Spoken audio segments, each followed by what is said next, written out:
नमस्कार, मैं हूं शम्स ताहिर खान और आप देख रहे हैं वारदात। असम की आवाज और धड़कन। जुबीन गर्ग की मौत को लेकर असम पुलिस ने कोर्ट में चार्जशीट तो दाखिल कर दी है, लेकिन सवाल यह है कि क्या वो अदालत में जुबीन की मौत को कत्ल साबित कर पाएगी, क्योंकि चार्जशीट में जो कहानी है और जुबीन गर्ग की मौत के लिए जिन 5 लोगों को जिम्मेदार ठहराया गया है, उनके खिलाफ सबूत भी कमजोर हैं और कत्ल का मोटिव यानी मकसद भी साफ नहीं है। असम की आवाज। जुबीन गर्ग की मौत हादसा नहीं बल्कि कत्ल था।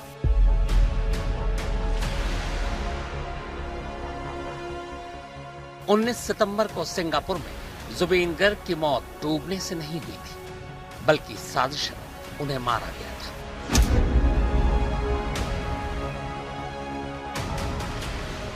ये बात हम नहीं कह रहे, बल्कि असम पुलिस की तरफ से कोर्ट में दाखिल चार्जशीट में कही गई है।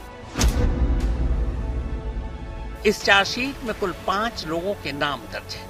इनमें से 4 पर सीधे सीधे जुबीन गर्ग का कत्ल करने का इल्जाम लगाया गया है, जबकि एक पर गैर इरादतन हत्या की धारा लगाई गई है। इस चार्जशीट के दाखिल होने से पहले खुद असम के मुख्यमंत्री हिमंता बिस्वा ने एक नहीं बल्कि कई बार ये दोहराया था कि जुबीन गर्ग की मौत हादसा नहीं बल्कि हत्या है। This is a murder. So today, people are under judicial custody. Everyone is being forwarded on a case of murder. So it is not a new revelation from me. This is the position from the day one.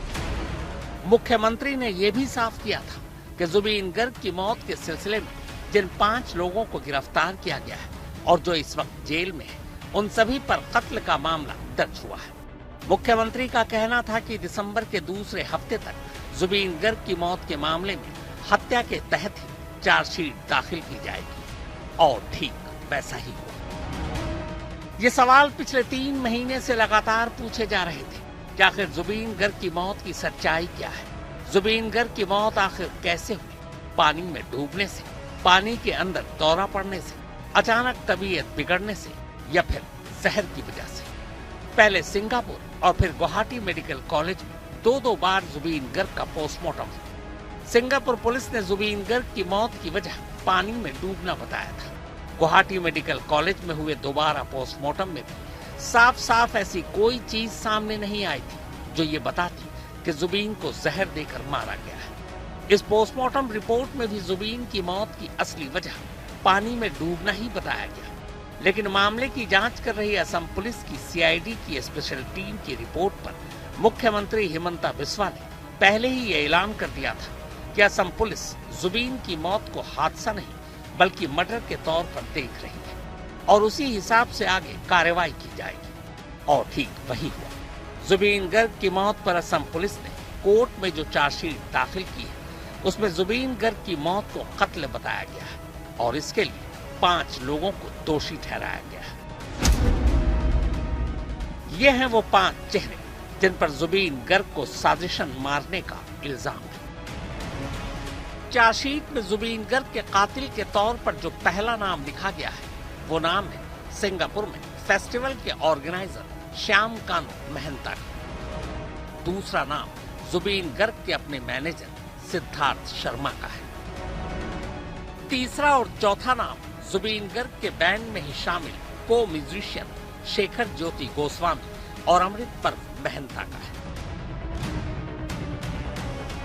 यानी यही वो 4 चेहरे हैं जिन पर chargesheet में जुबीन गर्ग के कातिल होने के आरोप लगे हैं। इस चार्जशीट में जो 5वां नाम है, वो जुबीन गर्ग के कजन और असम पुलिस के अफसर संदीपन गर्ग का है, लेकिन संदीपन पर चार्जशीट में कत्ल का इल्जाम नहीं लगाया गया है, बल्कि गैर इरादतन हत्या में शामिल होने का इल्जाम है।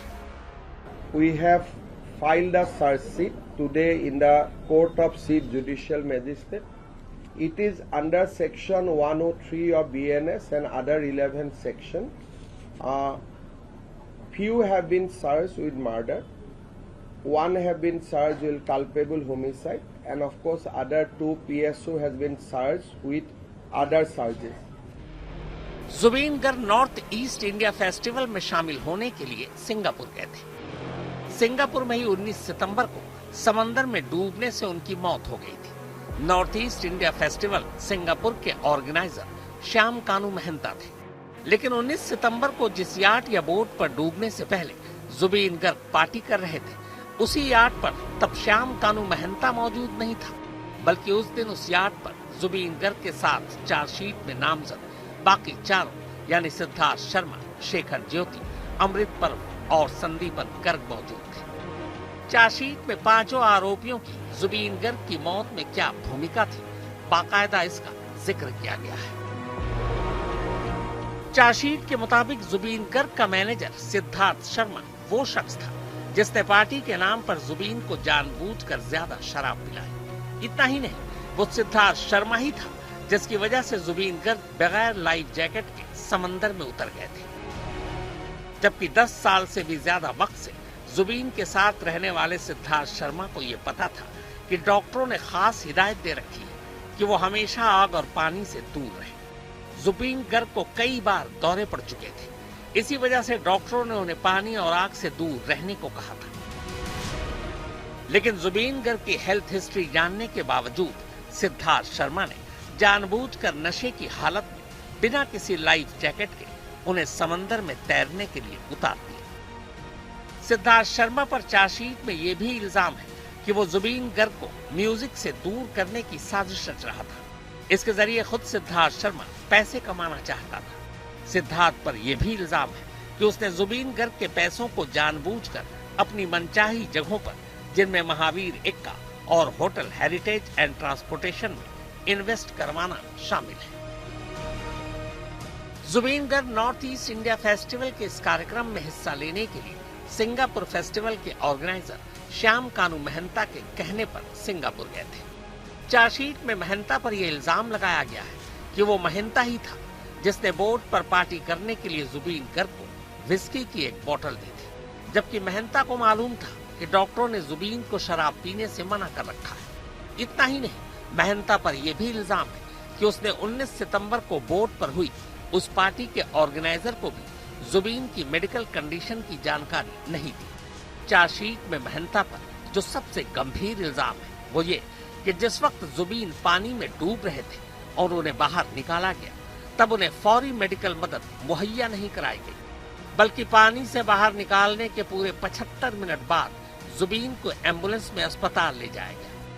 चार्जशीट के मुताबिक अगर ये 75 मिनट बर्बाद न हुए होते तो जुबीन की जान शायद बचाई जा सकती थी।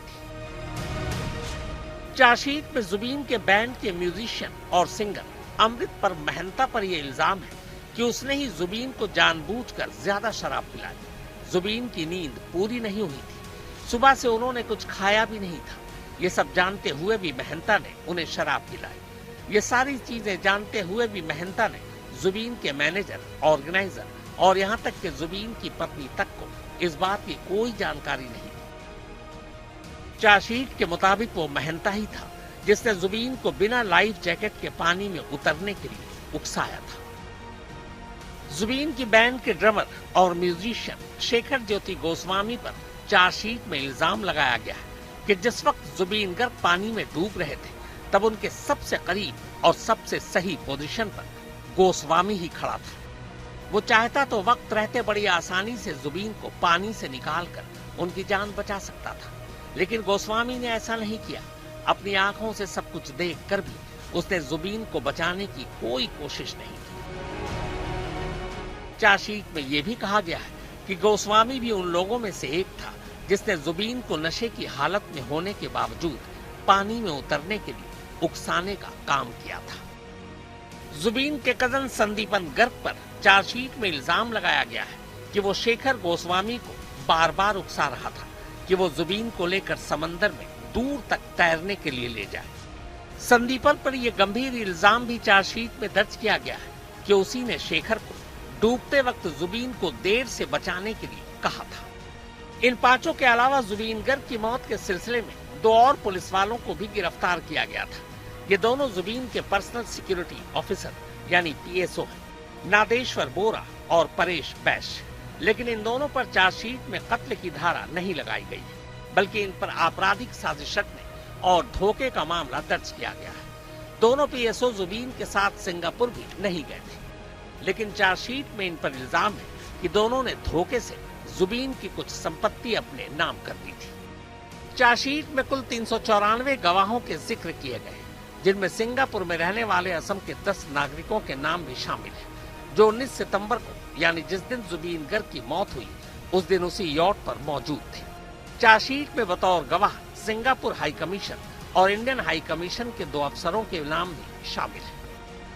इस चार्जशीट पर ट्रायल यानी मुकदमे की सुनवाई 22 दिसंबर से शुरू होगी।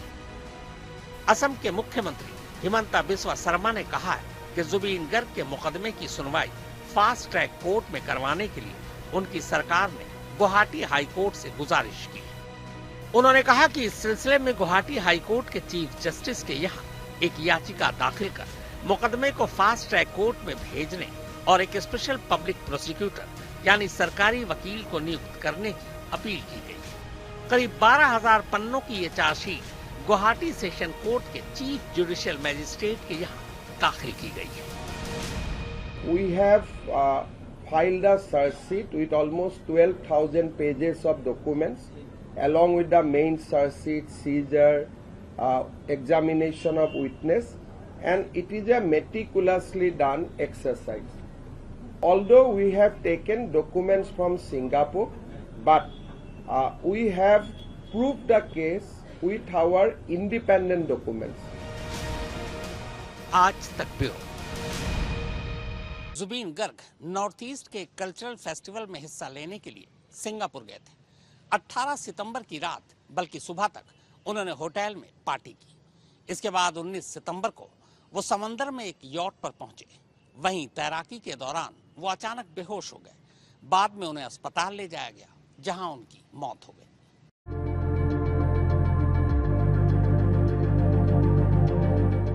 ये सिंगापुर से आया 19 सितंबर का वो वीडियो है जिसमें असम की आवाज के नाम से पहचाने जाने वाले सिंगर जुबीन गर्ग आखिरी बार जिंदा नजर आ रहे हैं। यह वीडियो उस वक्त का है जब जुबीन गर्ग एक यॉट यानी नाव से पानी में छलांग मारते हैं।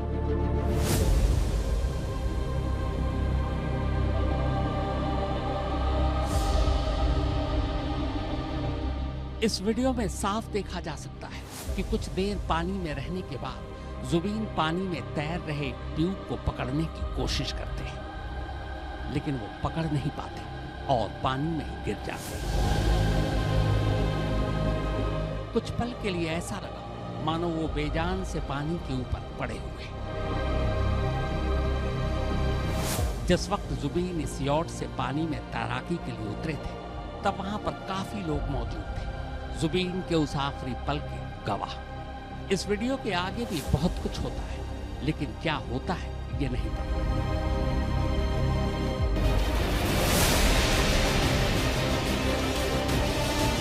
उन आखिरी पलों में जुबीन के साथ क्या कुछ हुआ, उन्हें बचाने के लिए क्या किया गया, वो पानी में किसकी मर्जी से उतरे, क्या वो पानी में खुद उतरना नहीं चाहते थे, और क्या जुबीन को पानी और आग से फोबिया है?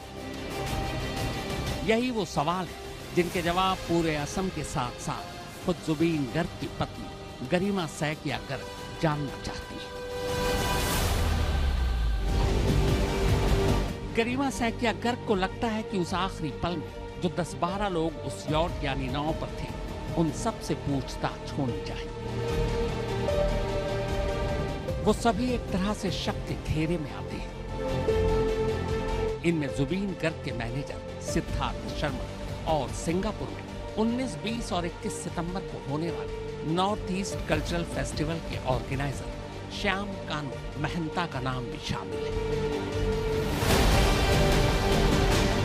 28 सितंबर को जुबीन गर्ग की पत्नी गरिमा ने एक ईमेल के जरिए सीआईडी को जुबीन की मौत की जांच करने के लिए शिकायत भेजी। इस शिकायत पत्र पर गरिमा के अलावा उनकी बहन और चाचा के दस्तखत हैं।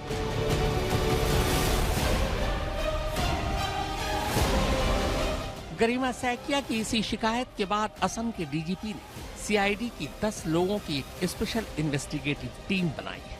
जो जुबीन गर्ग की मौत की जांच करेगी। जुबीन की मौत को लेकर असम के अलग अलग इलाकों में जो 60 एफआईआर दर्ज हुई है, वो सभी मामले भी अब सीआईडी की स्पेशल इन्वेस्टिगेटिव टीम ही देखेगी। ये Singapore general hospital PTE limited से जारी जुबीन गर्ग की डेथ सर्टिफिकेट है। 20 सितंबर यानी जुबीन की मौत के अगले दिन जारी इस डेथ सर्टिफिकेट में मौत की जो वजह लिखी है वो है ड्रॉलिंग। हालांकि जुबीन की मौत को लेकर जो डिटेल पोस्टमार्टम रिपोर्ट में शामिल की गई वो फिलहाल सामने नहीं आ पाया। सिंगापुर के अलावा गुवाहाटी में भी जुबीन गर्ग का दूसरी बार पोस्टमार्टम हुआ था। वो रिपोर्ट भी अब तक सार्वजनिक नहीं की गई है। सूत्रों के मुताबिक ये दोनों रिपोर्ट सीआईडी के पास है। अब सवाल है कि आखिर जुबीन गर्ग की मौत को लेकर सवाल क्यों उठाए जा रहे हैं, तो इसकी एक वजह है। गरिमा सैकिया के मुताबिक जुबीन आग और पानी के नजदीक नहीं जाते थे। आग या पानी के करीब जाने से कई बार उन्हें दौरे पड़ने लगते थे और ये बात जुबीन के मैनेजर सिद्धार्थ शर्मा और ऑर्गेनाइजर महंता को मालूम है। इसके बावजूद इन लोगों ने जुबीन को पानी में उतरने क्यों दिया? जब पानी में ही जुबीन की तबीयत बिगड़ गई तब फौरन उन्हें मदद क्यों नहीं पहुंचाई? यॉट पर मौजूद बाकी लोगों ने जुबीन को बचाने के लिए क्या किया? तो वारदात में फिलहाल इतना ही, मगर देश और दुनिया की बाकी खबरों के लिए आप देखते रहिए आज तक।